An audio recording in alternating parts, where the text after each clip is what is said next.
ആലപ്പുഴയിൽ അരളിപ്പൂ കഴിച്ച യുവതി കുഴഞ്ഞു വീണ് മരിച്ച സംഭവമാണ് ഇപ്പോൾ സമൂഹ മാധ്യമങ്ങളിൽ വലിയ ചർച്ചയായിരിക്കുന്നത്.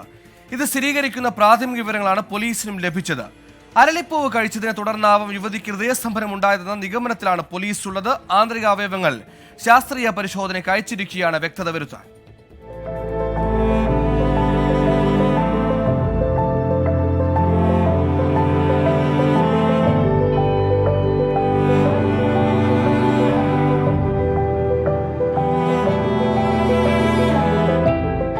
കഴിഞ്ഞ ഞായറാഴ്ച രാത്രിയിലാണ് വിദേശത്തേക്ക് പോകാൻ നെടുമ്പാശ്ശേരി വിമാനത്താവളത്തിലെത്തിയ ആലപ്പുഴ പള്ളിപ്പാട് സ്വദേശി 24-കാരി സൂര്യ സുരേന്ദ്രൻ എമിഗ്രേഷൻ പരിശോധനയ്ക്കിടെ കുഴഞ്ഞു വീണത്.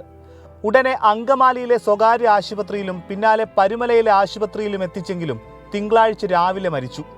യാത്ര പുറപ്പെടുന്നതിന് മുൻപ് ഫോൺ ചെയ്തുകൊണ്ടിരിക്കുന്നതിനിടയിൽ അയൽവീട്ടിലെ അരളിച്ചെടിയുടെ പൂവ് കടിച്ചു തിന്നിരുന്നതായി ഡോക്ടർമാരോട് പറഞ്ഞിരുന്നു. ഇതേ തുടർന്നായിരിക്കാം സൂര്യയ്ക്ക് ഹൃദയസ്തംഭനം ഉണ്ടായതെന്ന സൂചനകളാണ് പോലീസിന് ഡോക്ടർമാരിൽ നിന്നും ലഭിക്കുന്നത്. ഈ അരളിപ്പൂ എന്ന് പറയുന്നത് അതിൻ്റെ വേരും ഇലയും പൂവും എല്ലാം തന്നെ വിഷം ഉള്ള ഒരു വസ്തുവാണെന്ന്, അത് ഹൃദയത്തെ ബാധിക്കുന്ന പോയിസണാണെന്ന് പറയുണ്ടായി. ഈ കുട്ടിക്ക് സ്വാഭാവികമായിട്ടും ഉണ്ടായിരിക്കുന്നത് അതിൻ്റെ ഹൃദയത്തിലാണ് ഈ പോയിസൺ ബാധിച്ചിരിക്കുന്നത്. അതിനെ തുടർന്നുണ്ടായ അറ്റാക്കും മറ്റു കാരണങ്ങളാണ് മരണകാരണം. ഞായറാഴ്ച രാവിലെ 11:30-യോടെയാണ് പള്ളിപ്പാട് നിന്ന് ബന്ധുക്കൾക്കൊപ്പം സൂര്യ യാത്ര തിരിച്ചത്. ആലപ്പുഴ മുതൽ സൂര്യ ഛർദ്ദിക്കുന്നുണ്ടായിരുന്നുവെന്ന് ബന്ധുക്കൾ പോലീസിന് മൊഴി നൽകിയിട്ടുണ്ട്. വിദഗ്ധ പരിശോധനയ്ക്കായി ആന്തരിക അവയവങ്ങൾ രാസപരിശോധനയ്ക്ക് അയച്ചു. ഇതിന്റെ ഫലം കൂടി ലഭിച്ചാലേ കൂടുതൽ വ്യക്തത വരികയുള്ളൂവെന്ന് പോലീസ് അറിയിച്ചു.